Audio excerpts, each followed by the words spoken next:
এই নিজামুদ্দিন মার্কাজের অনুসারীদেরকে কাকরাইল মসজিদ টঙ্গীর বিশ্ব ইজতেমা এবং মসজিদে মসজিদে আমল করতে বাধা দেওয়া মানে মূলত দেশের দাওয়াতের মেহনত ও বিশ্ব ইজতেমাকে হুমকির মধ্যে ফেলে দেওয়া।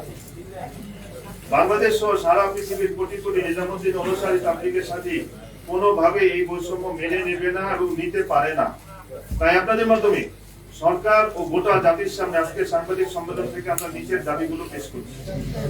১ নম্বর, তাবলীগ জামাতের বিশ্ব আমির হযরত মাওলানা সাদ কান্দলুকির অনুসারী সকল মুরব্বীদের নামে করা সকল মিথ্যা মামলা প্রত্যাহার করতে হবে। ২ নম্বর, মজলুম কারাবন্দী আলেমে দ্বীন মুফতি মুয়াজ বিন নূরকে অতি সত্বর নিঃশর্ত মুক্তি দিতে হবে।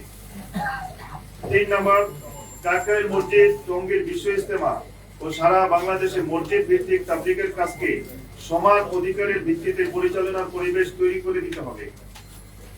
৪, তাবলীগের যে কোনো বিষয়ে হেফাজত বা জোবায়েরপন্থীরা এক পক্ষের ব্যক্তিদের সাথে বসে সিদ্ধান্ত গ্রহণ পরিহার করতে হবে।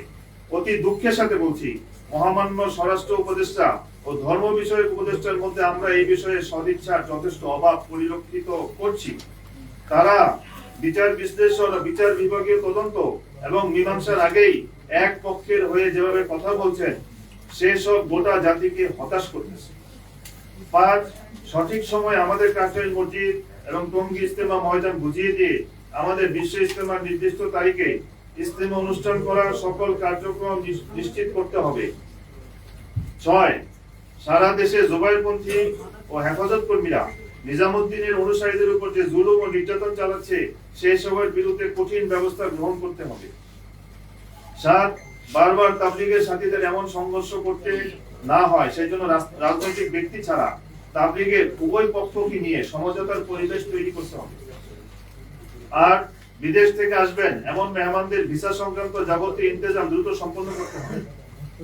৯, সারা দেশে তাবলীগের সাথীদের পরিচালিত মসজিদ ও মাদ্রাসা সহ বিভিন্ন শিক্ষা প্রতিষ্ঠানের নিরীহ ছাত্র ও শিক্ষকদের নিরাপত্তা নিশ্চিত করতে হবে। ১০, যে কোনো অবস্থায় সাধারণ মুসল্লি, গণমাধ্যম কর্মী ও সাংবাদিকদের নিরাপত্তা নিশ্চিত করতে হবে।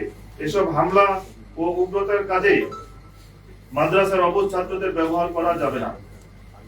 তাবলীগ জামাত বাংলাদেশ এর উলামায়ে কেরাম এবং সর্বসাধারণ ধর্মপ্রাণ মুসল্লিগণের পক্ষে